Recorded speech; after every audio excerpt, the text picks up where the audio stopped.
Welcome back to the Jeff and Aaron Show. I'm Aaron. And I'm Jeff. And today in studio we have, we're honored to have, depending on which side of the political aisle you fall on, Senator from Vermont, Bernie Sanders, also a former presidential candidate. Senator, how are you today? I am well. Thank you, Jeff and Aaron, for having me. Oh, well, we're honored that you're here. Now, you've been in the news lately. You had a somewhat of a controversial tweet the other day when you kind of bashed the rich people, which has kind of gotten to be your thing. Well, yes, it is my thing. I am in the process of trademarking bashing the rich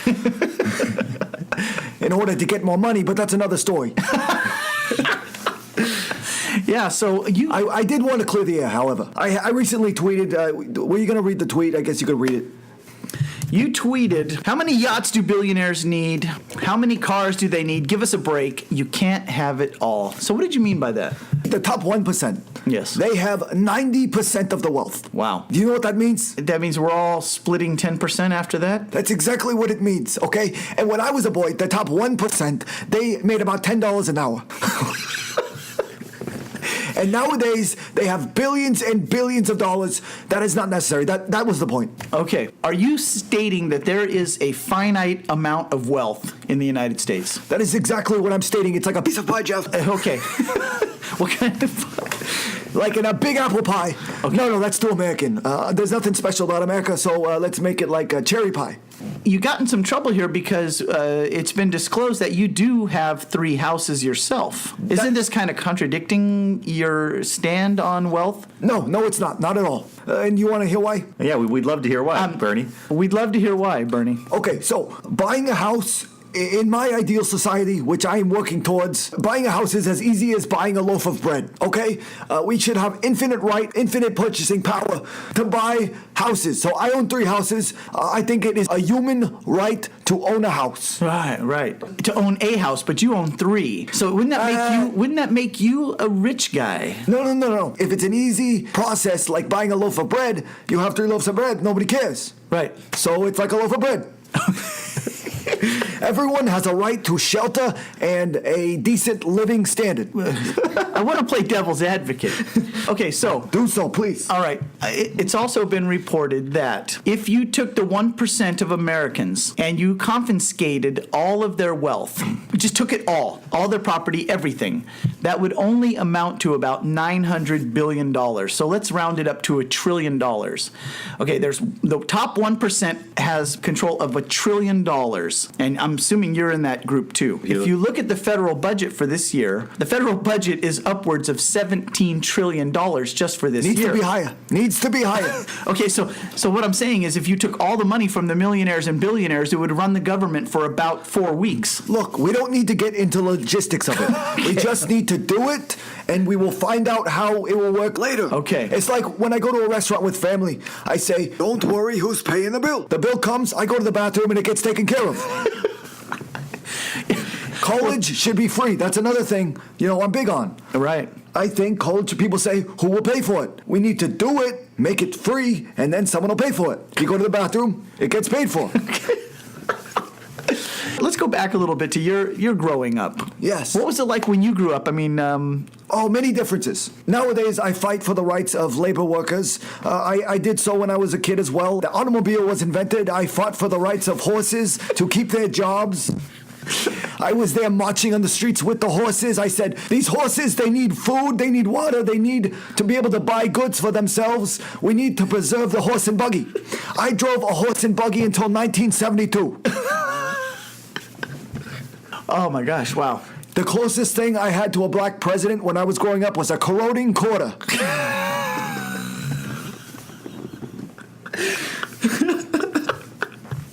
So we have come long ways, but we have millions of miles to go. Yeah. So who were some of your friends growing up?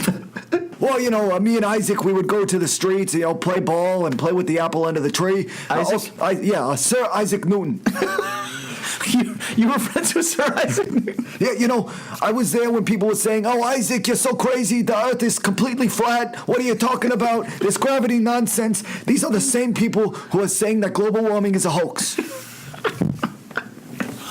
So what do you think about the minimum wage today?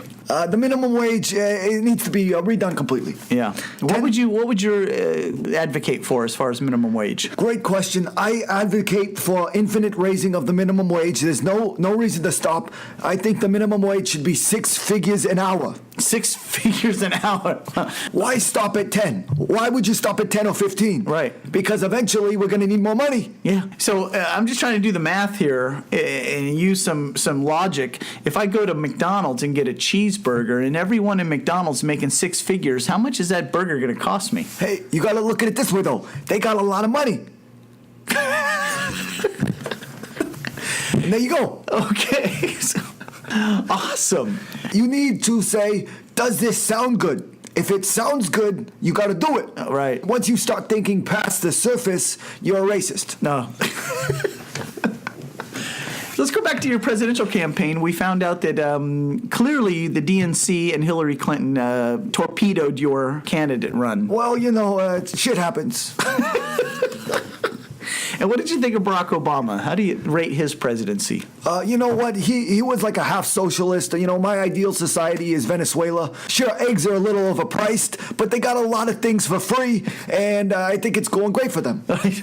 So the riots in the streets, the rich getting richer, the poor not being able to eat. The riots are from the right-wingers who don't like that the poor people are finally getting things for free. They're getting things for free, but not food. Well, the food, you know, eggs, like I said, they're a little overpriced. Okay. So everything's free except food, and they can't find any. All right. So what do you think about Donald Trump in his first 100 days? Ugh, don't get me started. Would you like to see Donald Trump stripped of every nickel he's got? When you mentioned Donald Trump stripped, it made me a little scared, to be honest with you. But the fact that he made $150 million in 2006, and he won't even give their tax returns, he won't even give them. The man will not release his tax returns. This is as if I were not to release, I don't know, I can't think of something, but something big. It is the human right to know the president's taxes. So do tax rates and paying taxes, does that equal some kind of, is that a gauge to see how good a person is?